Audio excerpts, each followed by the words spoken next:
One day, a farmer's donkey fell into a well. That animal was stuck there and cried loudly for hours, all while that poor farmer is trying to figure a way to get that donkey out.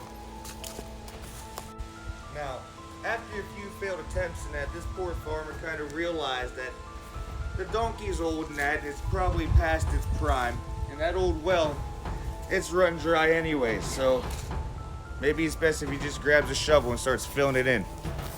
Now that farmer, he's just over there shoveling and that, throwing all that dirt down that well. And that poor donkey's just getting covered.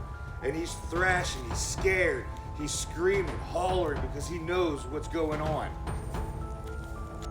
And then his nebby neighbors hear all the commotion and that, so they come out and they start grabbing their shovels and they start helping out too, because they say, hey, we know what needs to be done, we're here to help you too, bud. But you see, that donkey's a freaking jagoff, and he ain't about to just let some dirt cover him up in that, you know? So he quiets down, and he stops all his thrashing and that. And he gets to work with his plan.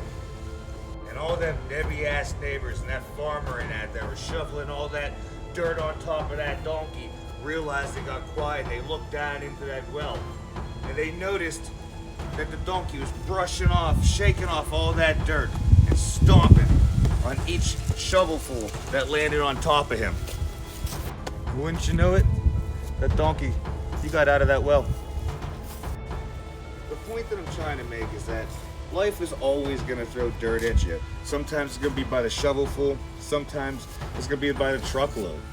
The trick is, we just gotta find a way to shake it off, stamp it down, and use it as a stepping stone. And as always, if you inspire me, I'll inspire you. And together, we'll inspire each other. Let's go.